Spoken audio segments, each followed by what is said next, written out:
자, 오늘은 신약성경 제일 끝 성경 요한계시록 20장을 보겠습니다.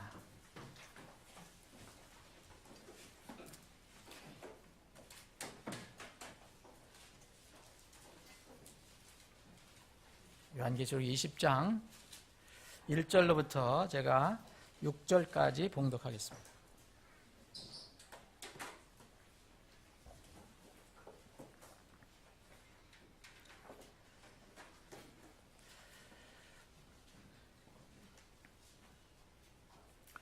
참고로 제가 지금 읽는 것은 흥정역 이제 5판입니다.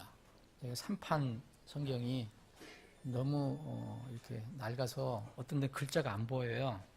그래서 오늘은 부득이 이 부분이 제가 제 성경이 잘 안 보여갖고 5판으로 읽습니다. 그러니까 여러분들 3판이 대부분 3판 가지고 계신 분들이 있는데 이해를 해 주시기 바랍니다. 제가 3판, 5판 같이 필요에 따라서 그때마다 보겠습니다. 오늘은 제가 5판을 읽겠습니다. 이 부분이 그렇게 어미 처리만 좀 이게 좀 다른 게 있지만 크게 차이는 없습니다.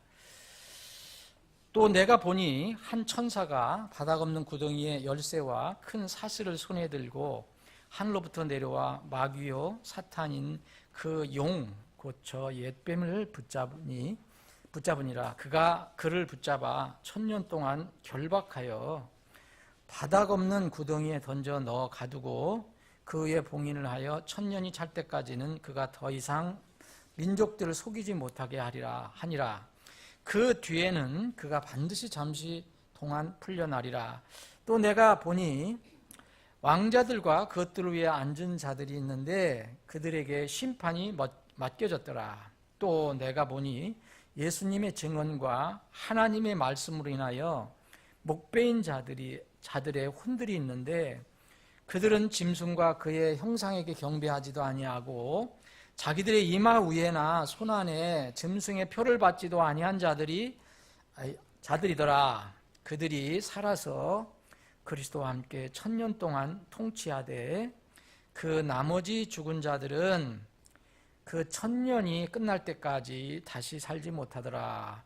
자, 5절, 6절은 다시 한번 5절, 6절 여러분들과 제가 함께 봉독합니다. 여러분들 가지고 성경으로 시작합니다. 그 나머지 죽은 자들은 그 1000년이 끝날 때까지 다시 살지 못하였더라. 이것은 첫째 부활이니라. 첫째 부활에 참여하는 자는 복이 있고 거룩하도다. 둘째 사망이 그들을 다스릴 권능을 갖지 못하고 도리어 그들이 하나님과 그리스도의 제사장이 되어 1000년 동안 그들과 함께 통치하리로다. 아멘. 오늘은 여러분들 이엘 독규에서 제목을 알려드리겠습니다. 여러분은 어느 부활에 속해 있습니까? 여러분은 어느 부활에 속해 있습니까? 하고 첫째 부활과 둘째 부활 이런 제목으로 말씀을 드리겠습니다. 아버지 하나님, 오늘 저희들에게 복된 주일을 허락해 주셔서 감사합니다.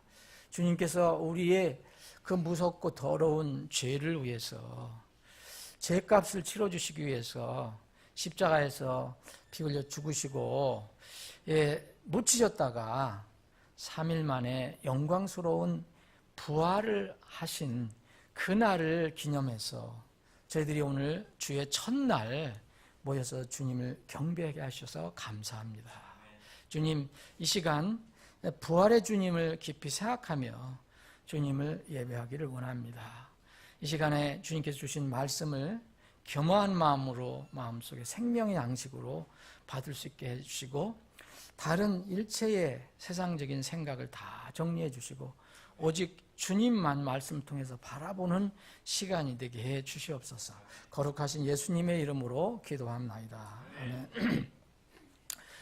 아멘. 지금 아침 에도 잠깐 말씀드렸나요? 아까도 말씀드렸나요?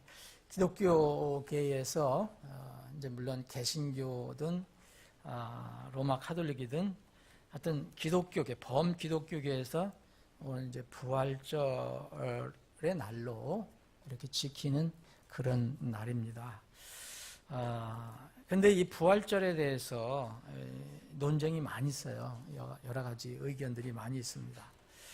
근데 우리나라 사람 특히 이제 날짜를 이렇게 좋아하니까, 날짜 지키는 것을 좋아하니까, 그런데 이 날짜는, 우리가 이제 오늘 금년 2018년은 오늘 4월 1일이 이제 부활절로 이렇게 지키게 됐지만, 이 날짜는 이제 정확한 것은 아닙니다. 이게 또 유대력이 다르고 서양력이 달라요. 우리는 이제 서양력으로 지키기 때문에 이렇게 되는 건데, 이 부분에 대해서 오늘 잠깐 이렇게 생각해 보는데, 이 날짜가 중요한 게 아니고 그 안에 들어있는 의미가 뭔가를 한번 살펴보기를 원합니다. 이 성경에서 부활절이라는 말은 없어요. 부활에 관한 말씀은 많이 있고요. 근데 부활절이라는 말은 없고, 단 하나 이제 그 특이한 것이 이제 우리가 가지고 있는 하나님께서 보존해 준 성경으로 믿는 영어 킹제임스 성경에는 그와 유사한 단어가 하나 나와요. 딱 한 번 나옵니다. 딱 한 번. 그게 이제 사도행전 12장에 나오거든요. 사도행전 12장에 나오는데, 이것을 이제 조금 이따 이제 설명을 드리겠습니다. 근데 이것은 또 부활절이라고 이렇게 번역을 하지 않고요. 우리 전에 개역성경으로는 6월절로 번역을 했을 겁니다. 6월절로. 자, 그러면 이제 흔히 이야기하는 이 부활절은 영어로는 이스터라고 불러요. 이스터. 이게 굳어져 있어요. 왜 이런 용어가 나왔는지 잠깐 살펴보기를 원합니다. 성경 속에 이 신들이, 하나님이 아닌 신들이 많이 나오고 있어요. 이제 하나님께서 이것을 알려주셨죠. 특히 이제 이스라엘 백성들에게 정말 그 창조주 하나님, 하나님, 이 우주 만물을 지으시고 다스리시는 전능하신 하나님을 이렇게 섬기도록 이스라엘 백성에게 명령했는데, 이스라엘 백성들은 믿음에서 떠나서 하나님이 아닌 다른 신들을 많이 섬겼어요.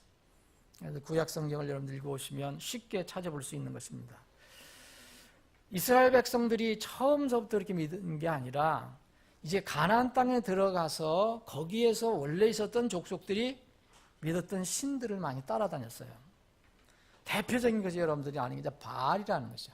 바알 신은 여러분 다 아실 겁니다. 이 가나안 땅에 원래 있었던 그 으뜸신이에요. 신들 중에서도 으뜸신으로 불려지고 있고, 이것을 이제 신구약에서 다 바알을 쓰고 있습니다.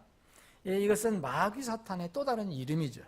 또 다른 이름인데, 심지어 이제 그 구약 성경에서 보면 이스라엘의 거짓 대언자들이 나타났을 때는 이 바알의 힘으로 예언을 합니다.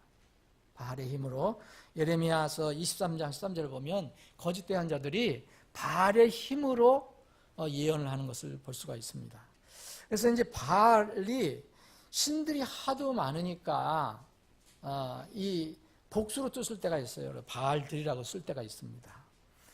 또 하나 특이한 이름이 또 나오는데, 이제 남자 신만 있는 게 아니고 여자 신도 있어요. 그래서 아스타롯이라는 신이 많이 나옵니다. 아스타롯, 열왕기, 특별히 이제 열왕기 상하에 아스타롯이라는 신이 나오는데, 이것은 여신입니다. 여신.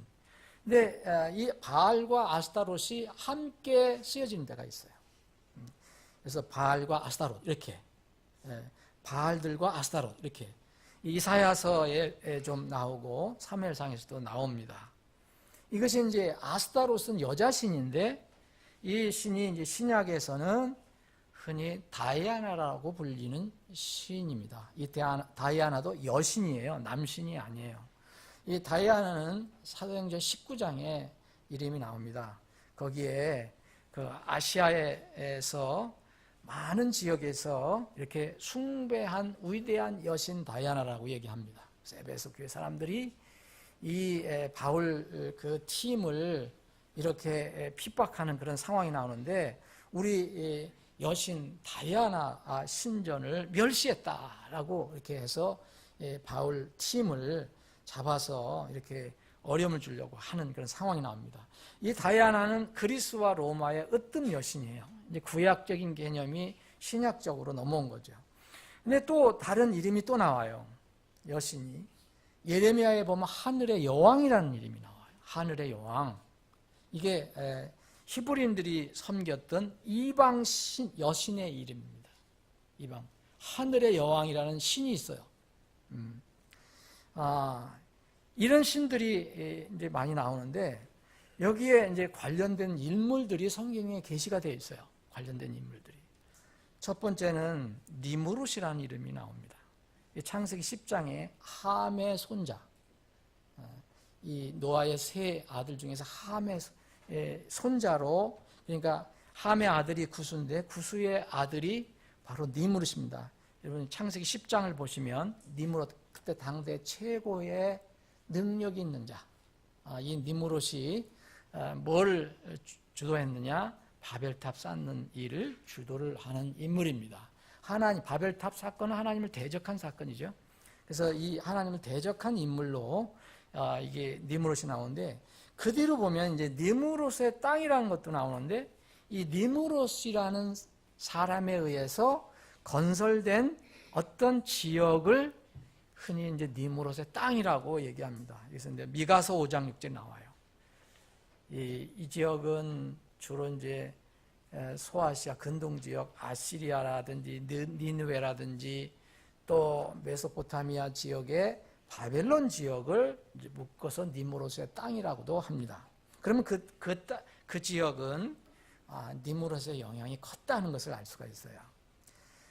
근데 또 신기한 이름이 나오는데 하나는 담무스라는 이름이 나옵니다. 이게 성경에 나오는 걸 제가 말씀드리는 거예요. 세상에서 얘기하는 역사를 얘기하는 게 아니라 성경에서 에스겔서 8장, 우리가 이제 수요일에 에스겔을 공부하는데 에스겔서 8장에 보면 이스라엘 백성들이 성전 안에서 이방신을 섬기는 아주 악행을 저질러요. 그래서 하나님께서 에스겔 대언자에게 그것을 알려주거든요. 근데 이스라엘 일부 사람들이 성전 안에서 남몰래 아주 은밀한 곳에다가 들어가서 자기들이 이방신을 섬기는 모습을 있는데 이것을 하나님께서 에스겔에게 폭로해 줍니다. 보여주세요. 그래서 에스겔서 8장 14절에 보면 담무즈라는 이런 신이 나오는데 이 신을 이 이스라엘의 여자들이 이 신을 위해서 무슨 행동을 하는 것이 나옵니다. 뭐냐면 이 담무즈를 위해서 애곡하는 내용이 나와요. 담무즈라는 것 성경에서 얘기된 겁니다. 그리고 이 구수라는 사람도 나오고요, 니무롯이라는 사람도 나오고 아스타롯이나 바알이나 뭐 또 다이아나 하늘의 여왕 다 성경에서 계시해 준 용어예요. 이건 우리가 지어낸 게 아닙니다. 담무즈는 뭐냐? 담무즈는 이제 이 다른 지역에서는 또 다른 이름으로 부릅니다. 뭐 아도니스라든지 오시리스, 이것은 뭐 이 세상 역사도 다 인정하는 거니까. 이집트 같으면 오시리스라고 불리고 있거든요. 각 지역마다 이제 그 이름이 바뀌어지는데, 근데 이 담무스는 왜 여인들을 울었느냐? 에스겔서 8장을 여러분 한번 에스겔서 한번 8장을 한번 보십시오.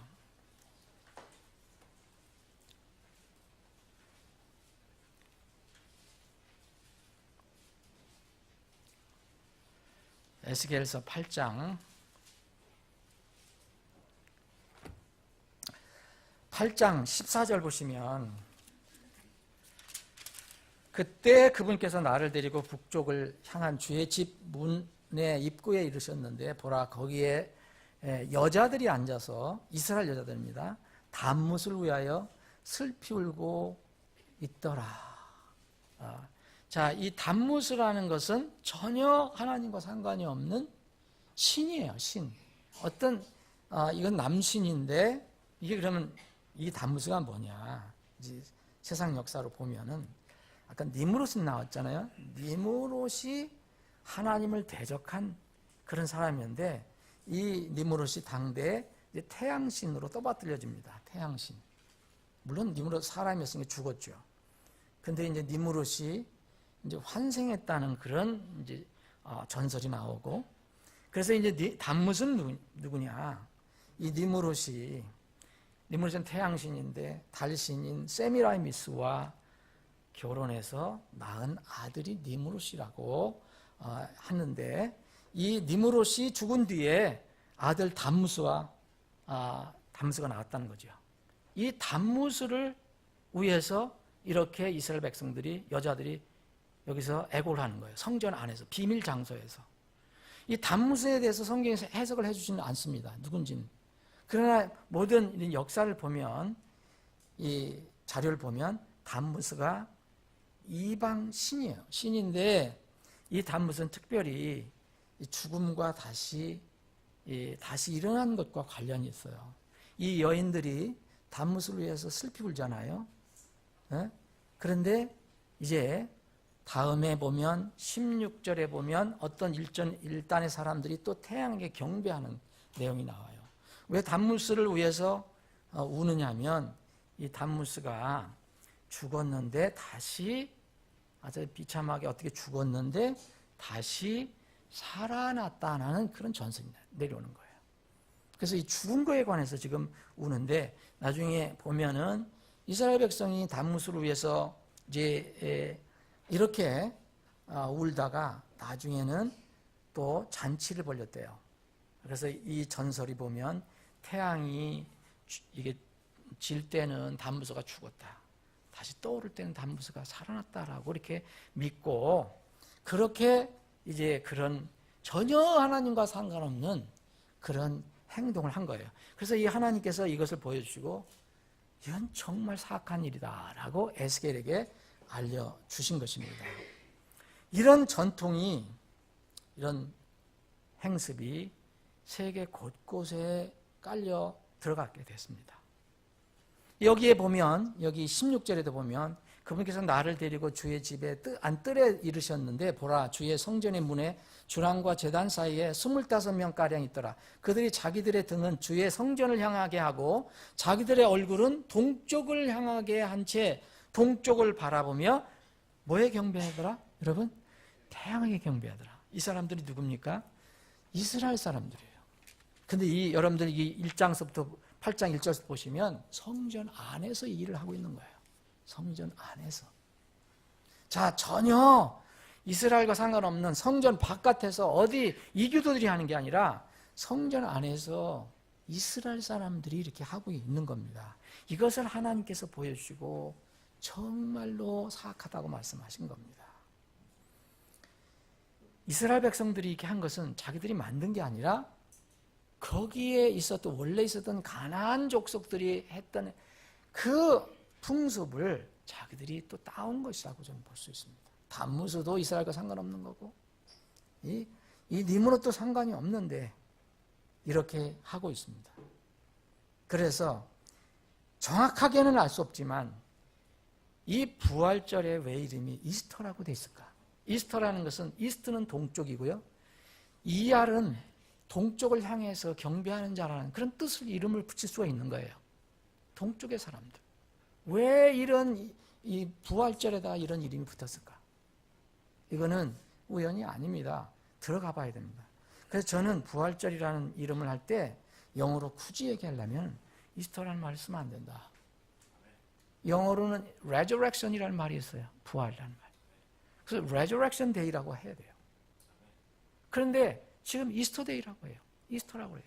전부 이스터라고 해요. 근데 이스터는 주님하고 전혀 상관없는 일이에요. 동쪽을 바라보고 뭘 한다는 얘기입니까? 자, 이런 그 자료가 있습니다, 여러분.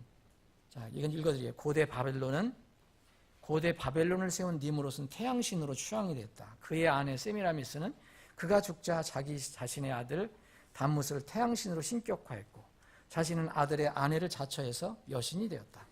이후 세미라미스는 다양한 이름으로 불려 로마는 비너스는 여신이잖아요. 여러분, 히브리든 아스타로는 성경이 나온 거예요. 하나님께서 아스타로를 섬기지 마라. 이 여신, 페니키아는 아스타르테, 또 이시타르, 또 오스테라 이런 등으로 불렸다. 고대 색슨족은 여신 에오스트레의 이시타르를 합해 이스터라고 불렀고 매해 4월 희생 제물을 여신에게 바쳤다. 이게 세상 역사예요. 세상에 여러분들 자료 찾아보시면 나와요. 우리 기독교에서 만든 게 아니에요. 자, 그래서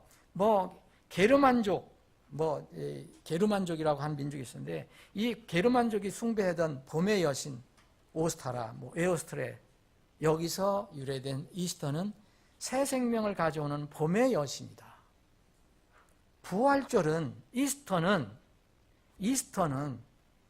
원래 앵글로색슨족 사이에서 에오스트레로 알려진 여신인 튜튼족의 빛과 봄의 여신을 가리키는 봄의 축제이다. 이건 어디서 여러분 웨스터민스터 성서 사전을 찾아보시면 나와요. 자, 이런 것을 보면은 우리는 지금 세상에서 하는 풍습에 비성경적인 풍습이 들어가 있다는 것을 알게 됩니다. 자, 그러면 우리가 생각해봐야 할 게 있어요. 우리는 또 하나 무슨 중요한 문제가 뭐냐면 우리는 지금 아주 사악한 시대에 아이들을 길러요. 자녀를 양육합니다. 정말 어린 자녀들을 위해서도 우리 어른들이 본을 보여야 되고 또 어린 자녀들을 위해서 정말 매일 기도해야 돼요.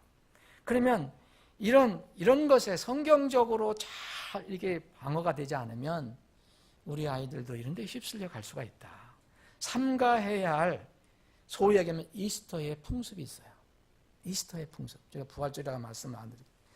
그런데 이 풍습에 보면 몇 가지만 말씀드리면 이스터 계란이라는 게 있어요. 소위 얘기하면 부활절 계란이라는 거. 이건 고대 바벨론 신화에서도 나오는 거예요. 결론적으로 말씀드리면 예수님하고 계란은 아무 상관없어요. 여러분. 절대 이런 데에 빠지시면 안 돼요. 순수한 여러분들의 신앙이 더럽혀지는 않아서는 안 됩니다. 바벨론 신화가 있어요. 유브라테스 강에 큰 달걀 하나가 떨어졌는데 이 큰 달걀이 물고기들이 강 밖으로 굴려내갖고 비둘기들이 품었더니 부화돼서 뭐가 나왔는데 그게 바로 여신인 이스터라는 거예요. 이게 신화예요, 신화. 그럴 수도 있고 아닐 수도 있지만 그런데 이 세상에 신화가 나와 있어요. 여신 이스터가 나왔다. 그래서 바벨론은 유난히 달걀이 많이 숭배가 됐어요. 이스터 여신을 숭배하는 사상, 그래서 이게 주변 국가로 많이 퍼져나가게 된 겁니다. 왜냐하면 이 이스터라는 거, 아까 이슈타로 얘기했잖아, 아스타롯, 이런 것은 생명의 여신이에요. 여러분들 신에는 그런 이름이 다 있잖아요. 그 목적과 무슨 기능이 다 있어요. 물의 신, 불의 신, 별거 다 있잖아요. 근데 이 이스터라는 건, 아슈타로테라는 것은 여신 중에서도 생명과 관련된 거예요. 탄생. 그러니까 풍요한 거. 봄. 그러다가 보니까 뭐가 냐면 다산이 돼요. 다산. 많이 낳는 거. 이것의 상징 신입니다. 이런 이 달걀에 관한 풍습은 세계 곳곳으로 다 퍼져나가 있어요. 지금. 이 대형 백과사전입니다. 대형 백과사전에 보면 이렇게 되어 있어요. 부활절 달걀은 예수 그리스도 탄생 이전부터 이교도 풍습에서 유래된 것인데 고대 이집트인과 페르시아인들이 다산이라는 건 많이 낳는 걸 얘기하는 거죠. 새 생명의 상징으로 봄의 축제 기간 색칠한 달걀을 먹는 관습을 가지고 있었다. 왜냐하면 달걀이 부화되면 병아리가 나오잖아요. 여러분들 그 부화장에 가보시면 엄청나게 쏟아져 나오잖아요. 예? 그래서 이 달걀이 그런 어떤 다산의 상징으로 됐다는 거예요. 또 우리 한국 민족 문화 대백과라는 사전이 있습니다. 여기 보면 부활절 달걀은 고대의 이방 종교에서 시작된 것으로 이방 종교에서 달걀에 관련된 풍습이 많은 것은 춘분 즈음에 열리는 봄 축제 때문인데 봄에는 새로운 생명이 움튼다는 의미로 달걀을 사용하였다. 우리나라에 있는 사전에도 나와 있어요. 여러분 보시면 왜 교회에서 달걀을 부활절 때 써야 되나? 이건 전혀 주님하고 상관없는 얘기예요. 성경하고도 전혀 상관없는 겁니다. 이게 초세기에서 이제 4세기서부터는 이 로마 카톨릭이 이제 거의 이제 어떤 그 세상을 이제 뭐랄까 통제 지배하기 시작했잖아요. 6세기, 7세기서부터. 이 로마 카톨릭의 그런 교리들이 개신교로 유입된 하나의 어떤 잔존물이라고 저는 생각합니다. 다시 말씀드리면 예수님은 부활하신 분이 아니에요. 부활하고 부활은 전혀 다릅니다. 만약 부활이라는 것이 되려면은 병아리가 나와서 죽어야 돼요. 죽었다가 다시 병아리가 살아나야 돼요. 근데 그는 달걀에서 부화가 된 거예요. 전혀 이 교회에서 이 달걀을 여러분들 혹시 주면 잘 먹으시면 돼. 감사히 잘 먹으면 됩니다. 또 하나, 이제 우리나라는 그렇게 심하지 않은데 미국에는 부활절 토끼가 있어요. 유럽은 더 심해요.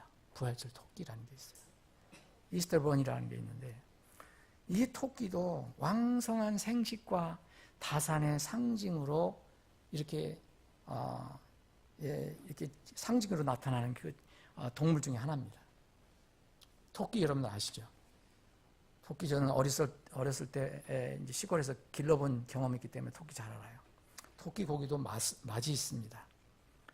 근데 토끼는 정말 특성이 하나 있는데 정말 많이 나요.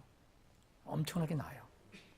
한 쌍의 토끼, 한 마리 토끼가 1년에 15 내지 30마리를 낳아요. 그래도 기억해보면 그 토끼가 낳은 걸 보면 뭐 오물조물한 게 그냥 빨간 새끼들이 한 개 모여 있어요. 한두 마리 낳는 게 아니에요. 그리고 임신기간이 한 달밖에 안 돼요. 그래서 지금 그 호주는 항상 이것 때문에 뭐 어려움을 당하고 있잖아요. 토끼와의 싸움을 싸우고 있어요. 호주는 항상. 토끼를 풀어놨더니 이 호주에 토끼가 기하급수적으로 늘어났어요. 여러분 한 마리가 1년에 30마리까지 난다고 생각해 보세요. 그게 몇 년 돼 보세요. 그래서 엄청난 그 싸움이 있었어요. 호주 아직까지도 이제 토끼와 싸웁니다. 왜냐하면 그 풀을 다 뜯어먹기 때문에 거기는 양을 길러야 되잖아요. 그래서 지금도 토끼 한 마리를 토끼 한 쌍을 풀어놓으면은 호주만한 섬은 2년 만이면 완전히 덮는데요. 토끼로. 그렇게 이렇게 왕성한 다산의 그런 상징입니다. 그래서 부활절하면 토끼하고 달걀이 나와요. 달걀하고 토끼. 저는 독일에 안 가봤지만 독일이나 스위스. 이런 부활절에 가면 이 그 토끼 장식한 게 엄청나게 많아요. 여러분 사진 보시고 이유가 그거예요. 부활절하고 토끼 아무 상관없어요. 예수님 부활하고 아무 상관없는 거예요. 네? 계란을 막 장식해 놓고 토끼도 장식해 놓고 우리나라는 다행히 토끼가 안 들어와서 다행이에요. 네. 여기 미국 플로리다 대학에서 이게 그 자료를 우리나라 크리스천 투데이가 이렇게 알려준 겁니다. 제가 조금 땄습니다. 기독교 발생 전 BC 13세기 전에 일부 사람들은 여전히 봄과 다산의 여신을 숭배하고 있었는데 토끼는 복제율이 높아 여신의 상징이었다. 이것이 소위 여긴 부활절 토끼의 유래예요. 또 하나, 부활절에 요새는 모르겠습니다. 하여튼 부활절에 일출 예배를 드려요. 예배는 어느 때나 드려도 상관없다고 저는 생각해요. 근데 예수님이 해가 뜰 때 부활하셨다고 해서 동틀 때 동쪽을 바라보고 부활절 예배를 드려요. 그런 경우가 있었어요. 그런데 이것은 예배는 어느 때 드려도 됐지만 이런 것이 정말 이교도 풍습에서 나온 것이 조금이라도 연결되어 있다면 그 의미를 빨리 정리를 해야 돼요. 이렇게 어느 이 기독교 자료는 이렇게 되어 있습니다. 이는 초대교회에서부터 행해진 것으로 부활절 일출 예배가 그렇다는 거예요. 성경에 그런 적이 없습니다. 이는 초대교회 시대부터 행해진 것으로 해 뜨기 전에 그 자매들이 예수님이 묻혔던 무덤에 찾아간 건 있어요.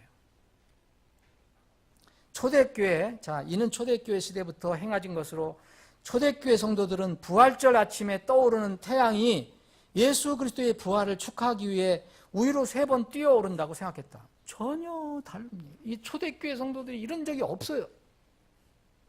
그리고 구름을 뚫고 찬란하게 비치는 태양 광선은 기쁨의 춤을 추는 천사들이라고 생각했다. 초대교회에 그런 사람들이 없었어요. 근데 어느 기독교 자료가 이렇게 되어 있어요. 많은 사람들이 성경을 읽어보지 않고 그런가 보다. 뭐가 이게 태양 구름을 뚫고 올라오는 태양 광선이 기쁨의 춤을 추는 천사들이라고 어떻게 생각했습니까? 초대교회 성도들이. 태양은 태양이고 천사는 천사죠.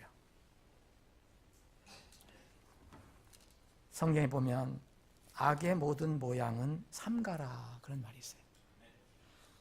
데살로니가전서 5장 20절에 보면 21절에 보면 악의 모든 모양은 삼가라 그랬어요. 여러분 이게 악하다고 생각하면 우리가 그것을 멀리해야 됩니다. 괜히 다른 이유를 붙여서 그 하나님의 영광을 가리는 거예요. 자, 사도행전 12장을 한번 보겠습니다. 자, 그럼 성경에서 얘기하는 사실 이 주제를 제가 정한 것은 제가 이 상담을 받았습니다. 우리 교회 성도가 아닙니다. 제가 가끔 가다가 이렇게 상담을 받는데 물론 우리와 같은 이렇게 바른 독립 침례교회 성도들은 제가 상담하지 않습니다. 여러분들 오해하지 마십시오. 일반적으로 교회에 걸려오는 전화가 있어요. 그럴 때는 제가 이렇게 물어보고 신분을 물어보고 제가 이런 것은 답할 수 있겠다 해서 얘기를 해주는 경우가 있습니다. 제가 어디라고는 얘기하지 않지만 과연 교회에서 부활절 이런 모든 풍습을 지켜야 합니까? 라는 질문에 대해서 제가 답변하는 가운데 여러분들과 나누고 싶은 생각이 들었어요. 제가 과거에도 한두 번 한 거 기억이 나지만 여러분도 다 까먹었을 수도 있어요. 자, 사도행전 12장입니다. 사도행전 12장. 제가 읽겠습니다. 이제 그 무렵에 헤롯 왕이 교회에서 몇 사람을 괴롭히려고 자기 손을 뻗치고 요한의 형제 야고보를 칼로 죽이니라. 못된 헤롯 왕이 그때 그 초세기 교회 성도들을 엄청 핍박을 했잖아요. 그 요한의 형제 야고보를 잡아서 죽였어요. 또 그가 유대인들이 그 일을 기뻐하는 것을 보았으므로 더 나아가 유대인들이 이제 이 예수님을 미워하던 유대인들이 예수 그 제자들을 죽이니까 그 야고보를 죽이니까 너무 좋아하는 거예요. 그러니까 이 헤롯 왕이 우쭐거리고 더 내가 그 일을 해야 되겠다 그래서 거기에 그 제자의 머리인 수석 제자인 베드로를 잡아서 죽이려고 한 거예요. 자, 그 얘기입니다. 보아서는 더 나아가 베드로도 잡으려 하였는데 괄호 열고 그때는 무교절 기간이더라. 괄호 닫고. 그랬죠? 성경. 예. 이거는 어느 성경이든 똑같이 되어 있어요. 예. 무교절 기간이더라. 자, 여러분들이 거기다가 무교절에다가 언더라인 하세요. 그가 그를 붙잡아 감옥에 가두고 베드로를 잡았어요. 죽이려고. 그런데 무교절 기간이라는 게 뭐냐면 유대인들의 잔치예요. 명절. 이 명절에 사람을 함부로 죽일 수 없잖아요. 잔치에 흥을 깨잖아요. 그 잡긴 잡았는데 무교절 기간이었기 때문에 그를 죽이지 않고 감옥에 가뒀다는 얘기입니다. 가두고 군사가 4씩인 4소대에게 맡겨 지키게 하였으니 이것은 여러분이 가지고 계신 성경에 어떻게 되어 있습니까? 어떤 성경은 6월절로 되어 있어요. 6월절. 그리고 어떤 성경, 우리가 가지고 있는 성경은 이스터라고 되어 있어요. 그죠? 이스터. 영어도 보세요. 영어를 그대로 번역한 겁니다. 영어. 이스터. 그 이스터가 지금 이 시대에 뭡니까? 부활절로 불리고 있어요. 부활절을 레저렉션 데이로 해야지 이스터로 하면 안 됩니다. 예? 그래서 이스터가 지난 뒤에 그를 백성에게로 끌어내려 함이더라. 그래서 베드로가 기적적으로 하나님께서 빼내시잖아요. 그 다음 이야기는. 자, 그러면 여기서 이스터가 나왔어요. 이 킹제임스 성경에서 이스터가 나왔는데 이 이스터가 뭐겠느냐 이겁니다. 이스터. 이걸 어떤 사람은 부활절이라고 얘기를 해요. 그런데 자, 이 이스터가 원래 그 그리스 말로는 여러분들이 이게 헬라 성경으로 신약을 보신다면 파스카라는 단어를 발견하게 돼요. 이게 파스카는 유월절이라는 뜻이에요. 유월절 원래. 예.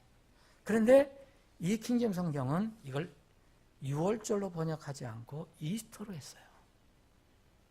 이유가 왜 그런지 옛날에도 한번 다시 한번 설명드릴게요. 이스라엘은 7대 큰 절기가 있어요. 여러분 아시죠? 여러 가지 절기가 또 다른 게 있지만 큰 절기가 7개가 있어요. 자, 첫 번째는 무슨 절기입니까? 유월절입니다.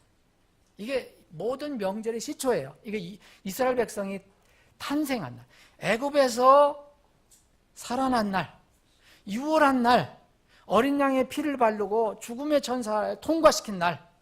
그래서 유월절을 겪고 애굽을 탈출해 나왔잖아요. 이게 그들의 달력으로, 유대인 달력으로 1월 14일이에요. 유월절은 딱 하루예요. 하루. 여러 날이 있으면 안 되잖아요. 구원받은 날이 여러 날이 있으면 안 되잖아요. 유월절. 그 다음에 절기가 무교절입니다. 무교절이라는 뜻 아시죠? 무교. 누룩이 들어있지 않는, 교는 누룩이에요. 그 무교, 누룩이 들어있지 않는 절기다. 그런 거니까 일주일 동안 유월절을 해서 살아난 사람들이 일주일 동안 하나님께 감사하며 교제하며 지킨 날이 무교절이에요. 그래서 유월절과 무교절은 연결이 되어 있어요. 그래서 유월절이 다음에 무교절이 오는 거예요.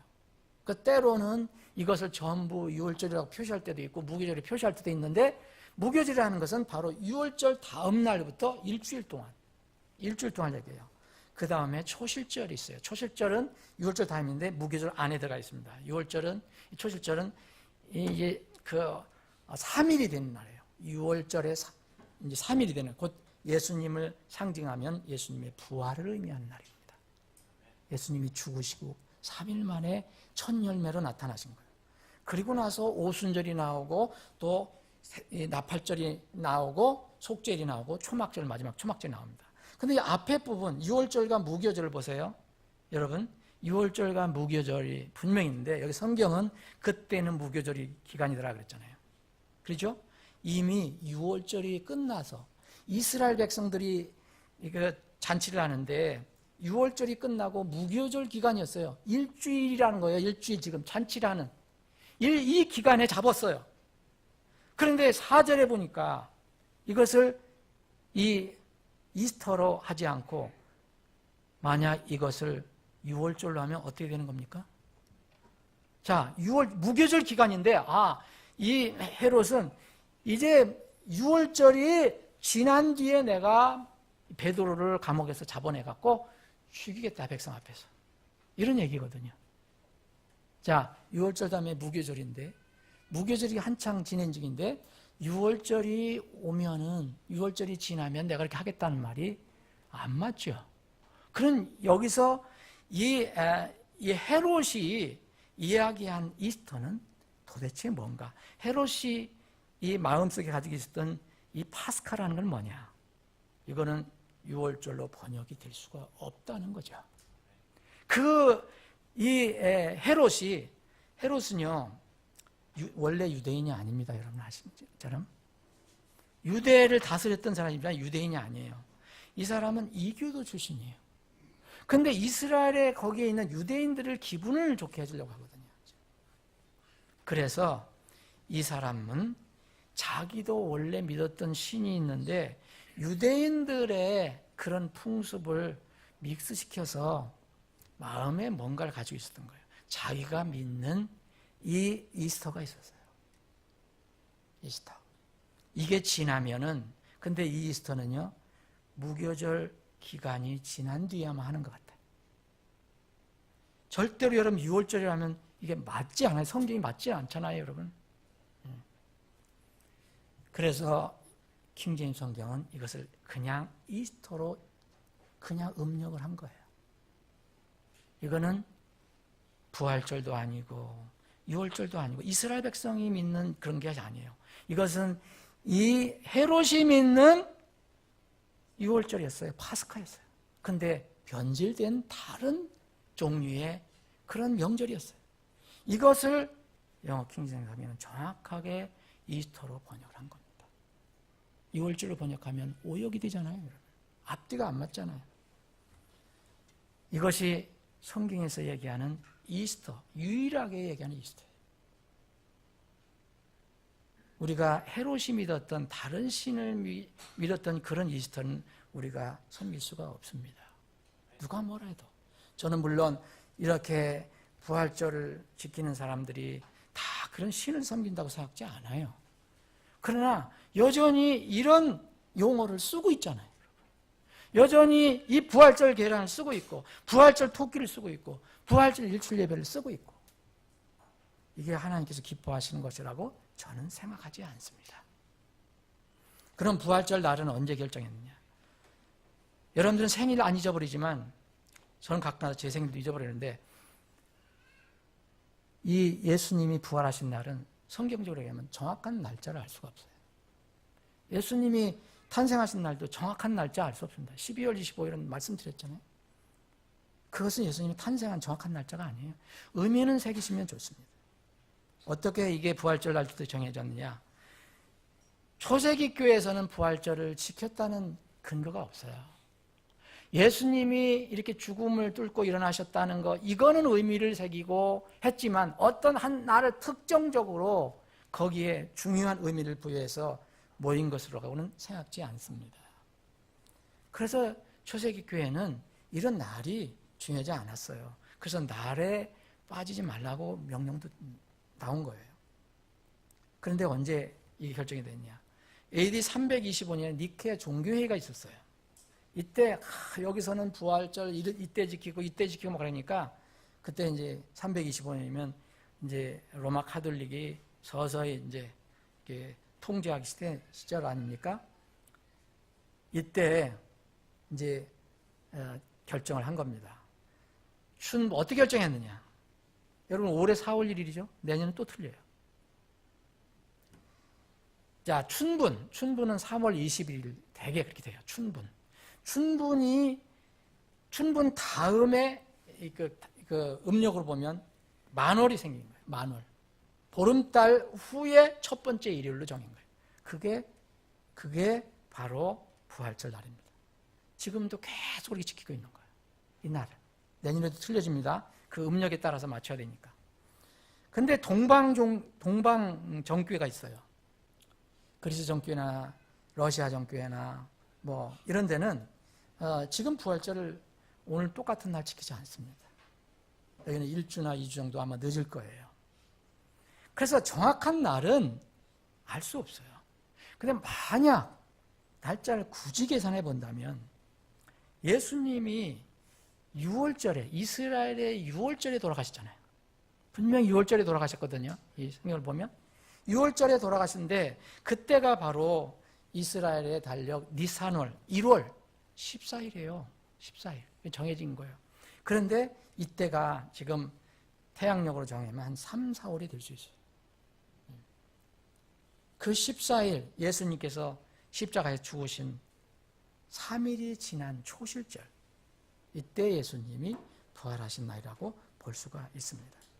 그러나 성경은요 정확한 날짜에 대해서 이 날이 그렇게 중요하니까 이 날을 꼭 지켜야 된다. 이 날 행사를 하고 뭐 그렇게 할 필요가 없다라고 성경이 얘기합니다.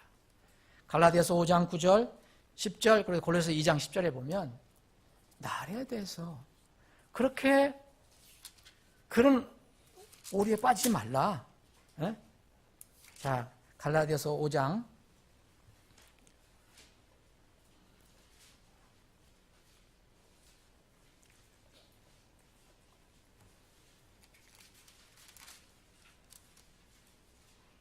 4장입니다. 4장 죄송합니다. 4장. 자, 9절입니다. 그러나 이제 너희가 하나님을 안 뒤에 혹은 하나님께 알려진 뒤에 어찌 다시 약하고 천한 초등 원리로 돌아가 다시 그것에 속박당하려 하느냐. 너희가 날과 달과 때와 해를 지키니 내가 너희를 위하여 헛되이 수고하였을까 너희로 인해 염려하노라. 바울 사도가 혹시 이런 것들에 너희들이 빠질까 염려한다. 무슨 날이 중요한 게 아니다. 사실 그 의미가 중요한 거잖아요. 골로새서 2장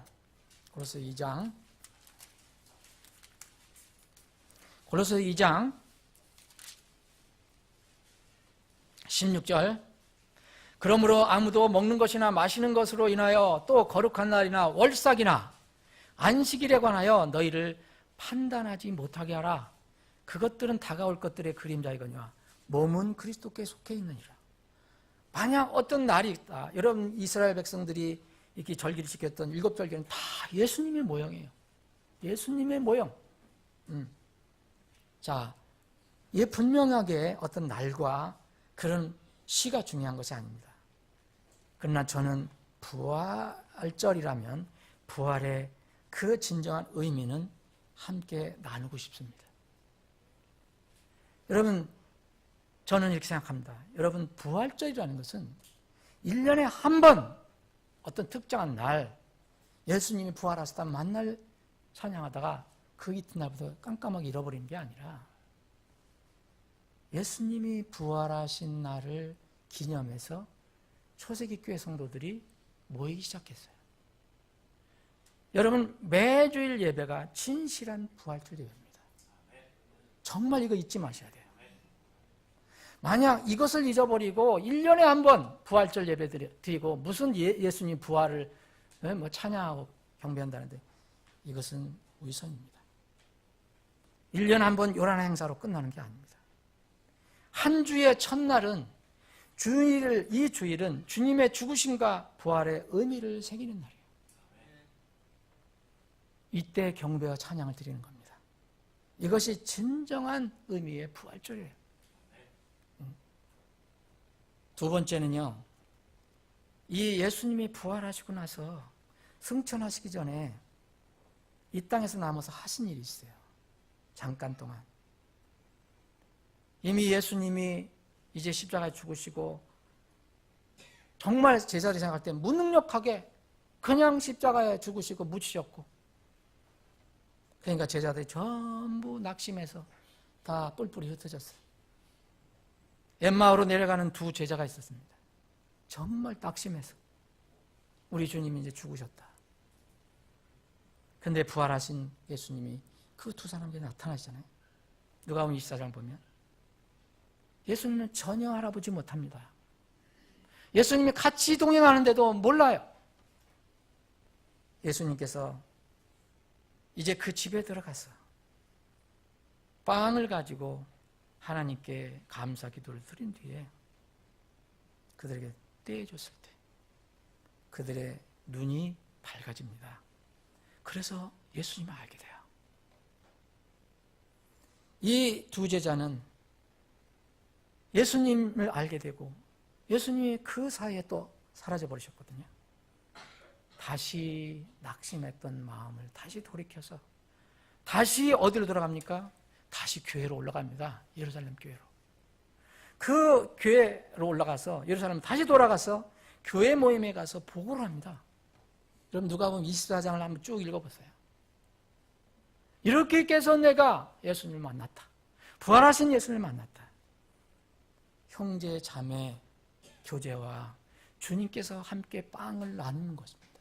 이게 부활절의 의미예요. 오늘 만찬이 있습니다. 주일날 만찬을 합니다. 평일날도 만찬의 의미를 새길 수 있지만 특별히 주일날 합니다.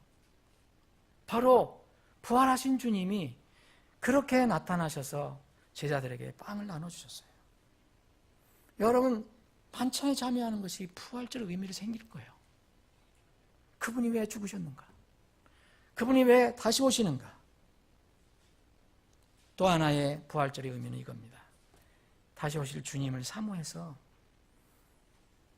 신자가 우리가 모두 부활하셔서 우리를 이제 평가하실 부활하신 주님 앞에 설 것을 점검하는 때가 부활절입니다. 주님의 부활을 기념하면 주님이 이렇게 일어나셨구나. 내 부활을 기다립니다. 우리는 아직 부활이 안 됐어요. 영적으로는 우리가 살아났지만 우리 몸은 여전히 후패해가고 있어요. 그러나 그 부활의 때가 오면 우리는 죽지 않을 몸을 썩지 않을 몸으로 변화되는 부활의 순간이 있어요. 그 때를 기다리며 매주일 예배를 드리는 겁니다. 이것이 큰 감격이에요. 여러분 고린도전서 15장이 부활장이잖아요. 부활을 믿지 않는 사람들이 있었어요. 부활을. 교회에서도 부활을 믿지 않는 교인들이 있었어요. 가장 비참한 자라고 그랬어요. 부활이 없으면 이 땅에서만 소망이 있고 다음 소망이 없잖아요.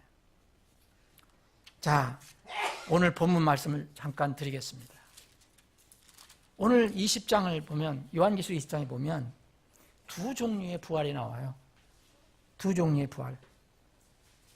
하나는 첫째 부활이라고 했고, 그 다음에는 둘째 부활이라는 말은 없어요.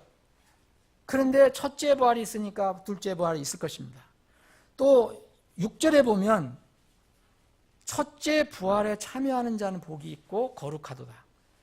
둘째 사망이 그들을 다스릴 권능이 없다 그랬어요. 첫째 부활은 둘째 사망을 이깁니다. 그런데 둘째 사망이 다스릴 사람이 있다는 거예요. 그럼 첫째 부활에 참여하지 못하는 사람을 얘기합니다. 그래서 성경은 첫째 부활이 있고 둘째 부활이 있어요. 이 둘째라는 용어는 쓰지 않습니다. 그러나 첫째 부활이 있어요. 그리고 그 성경에서는 첫째 사망이라는 말은 안 써요. 근데 둘째 사망이라는 용어를 쓰고 있어요. 첫째 사망은 누구나 죽기 때문에. 누구나 다 죽어요. 자, 사도행전 24장을 보면 24장 15절 16절에 보면 두 종류의 부활을 이렇게 설명합니다. 의로운 자들의 부활이 나와요. 의로운 자들의 부활. 사도행전 24장 15절 16절 의로운 자들의 부활 나오죠? 그리고 또 불의한 자들의 부활이 나옵니다. 분명히 나오죠? 예. 이 용어만 조금 이름이 좀 다른 것뿐이지 이것과 이 요한계시록과 관련이 있는 말씀입니다. 자, 24장 15절 보면 또 그들도 스스로 인정하고 하나님을 향한 소망을 내가 가졌으니 그것은 곧 죽은 자들의 부활, 즉 죽은 자들은 누구나 부활하는데 의로운 자들의 부활과 불의한 자들의 부활이 있으리라는 것이니라. 분명히 바울 사도는 이야기합니다. 그리고 요한복음 5장에 보면 비슷한 말씀이 나옵니다. 두 부활이 있다. 그런데 부활은 부활인데 서로 다르다. 요한복음 5장 자 24절부터 쭉 보시면 25절 진실로 진실로 내가 너에게 이르노니 죽은 자들이 하나님의 아들의 음성을 들을 때가 오고 있는데 곧 지금이라. 듣는 자들은 살리라. 아버지께서 자기 속에 생명이 있는 것 같이 아들에게 주사 그 생명이 그 속에 생명이 있게 하셨고 또 그가 사람의 아들이므로 그에게 또한 심판을 집행할 권한을 주셨느니라. 이 말에 놀라지 말라. 무덤 속에 있는 모든 자들이 그의 음성을 듣고 나올 때가 오고 있나니 선을 행한 자들은 생명의 부활로 악을 행한 자들은 정죄의 부활로 나오리라. 자, 의로운 자들의 부활, 불의한 자들의 부활, 또 생명의 부활, 정죄의 부활이 나옵니다. 그럼 의로운 자들의 부활은 생명의 부활이고 불의한 자들의 부활은 정죄의 부활입니다. 왜 불의한 자들이 구원받지 못한 자들이 부활하냐? 정죄받기 위해서 부활을 받는다는 겁니다. 누구든지 부활입니다. 그런데 이 계시록에 보면 이 두 부활은 1000년 동안의 기간이 필요하다. 1000년 동안이. 그래서 첫째 부활은 먼저 구원받은 사람이 일어나서 첫째 부활에 참여해서 첫째 부활에 참여하면 둘째 사망은 절대 다스리지 못합니다. 둘째 사망은 뭡니까? 둘째 부활에서 일어난 사람들이 마지막 하나님 심판을 받고 영원히 하나님과 분리되는 지옥 불심판입니다. 그래서 첫째 부활에 참여한 사람은 복이 있다라고 얘기한 겁니다. 정말 첫째 부활에 참여한 사람 복이 있다. 사랑하는 여러분 한 분도 빠짐없이 이 첫째 부활에 속한 사람이 되시기를 원합니다. 당신은, 여러분은 어느 부활에 속하였습니까? 첫째 부활입니까? 둘째 부활입니까? 우리는 첫째 사망에는 속할 수가 있어요. 한 번 죽는 것은 사람들에게 정해진 것이요, 이것 뒤에는 심판이 나니 그랬어요. 누구든지 죽어야 합니다. 그런데 두 번째, 죽은 뒤에 다시 살아나서 심판받고 또 죽으면 안 됩니다. 이건 영원히 하나님과 분리되는 심판을 얘기합니다. 사랑하는 여러분, 요한계시록은 많은 사람들이 무슨 소설처럼 여기신다고 얘기하지만 이 말씀은 그대로 성취가 될 것입니다. 우리가 지금 기다리는 것은 지금 첫째 부활입니다. 둘째 부활은 1000년 후에 일어날 것입니다. 나팔 소리가 지금 나면은 무덤 속에서 일어나는 사람들이 있어요. 그 사람들은 구원받고 죽은 사람들입니다. 그 이름이 하늘에 기록된 사람입니다. 동시에 우리도 그들보다 먼저 앞설 수는 없지만 그들이 무덤에서 일어나고 난 뒤에 우리도 죽지 않을 몸으로 바뀌어집니다. 이것을 성경에서는 부활이라고 얘기합니다. 고린도서 15장에 보면 눈 깜짝할 사이에 이 일이 일어난다고 말하고 있습니다. 나머지 구원받지 못하고 죽은 사람은 무덤 속에서 일어나지 못하고 1000년 동안 그 고통을 당하다가 1000년 후에 마지막 대배왕제 심판에서 일어나서 마지막 심판을 받고 영원한 그런 불호수에 떨어지게 되는 것입니다. 사랑하는 여러분, 부활절 그 의미를 생각해 보십시오. 절대 부활절에 관련된 이상한 풍습에 매몰되지 마십시오. 우리 아이들에게 이런 거 잘 가르쳐 주셔야 합니다. 예수님의 그 부활을 달걀의 부활로 정말 전락시키면 안 됩니다. 예수님이 부활하신 의미가 도대체 무엇인가? 이것을 잘 나눠줘야 합니다. 부디 저나 여러분들 모두 이 말씀을 듣는 모든 분들 첫째 부활에, 영광스러운 첫째 부활에 속하신 여러분들이 다 되시기를 주님의 이름으로 축원합니다. 기도하시겠습니다.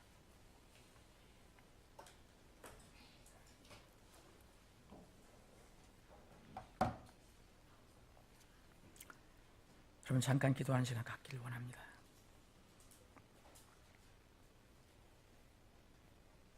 세상 모든 사람들에게는 누구나 두 가지 부활 중에서 하나가 기다리고 있습니다.